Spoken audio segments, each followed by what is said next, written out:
Testosterone అనే male hormone ని release చేస్తాయి. ఆ మేల్ హార్మోన్ అయిన టెస్టోస్టిరాన్ ని స్పర్మ్ అనే దాన్ని రిలీజ్ చేస్తుంది. ఓకేనా? ఈ టెస్టిస్ ఎందులో స్టోర్ అయింటాయి? స్క్రోటమ్ ఒక పౌచ్ లైక్ స్ట్రక్చర్ లో స్టోర్ అయింటాయి. ఓకేనా? 2 అయిపోయినాయి. ఇప్పుడు థర్డ్ వన్ ఏంటి అంటే ఈ యొక్క టెస్టిస్, ఫర్ ఎగ్జాంపుల్ ఇది టెస్టిస్ అని అనుకుందాం.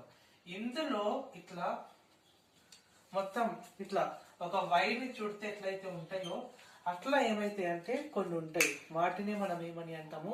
సెమినోఫెరస్ ట్యూబ్యూల్స్ అని అంటాము. ఓకేనా? టెస్టిస్ యొక్క లోపల ఇట్లా మొత్తం ట్యూబ్స్ అనేటివి ఇట్లా వైర్ చుట్టినట్టు ఉంటాయి. వీటిని మనం ఏమంటాం? సెమినోఫెరస్ ట్యూబ్యూల్స్ అని అంటాం.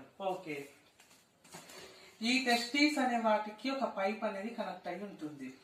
ఈ పైప్ ని మనం ఏమని అంటాము? ఎపిడిడైమిస్ అని అంటాం.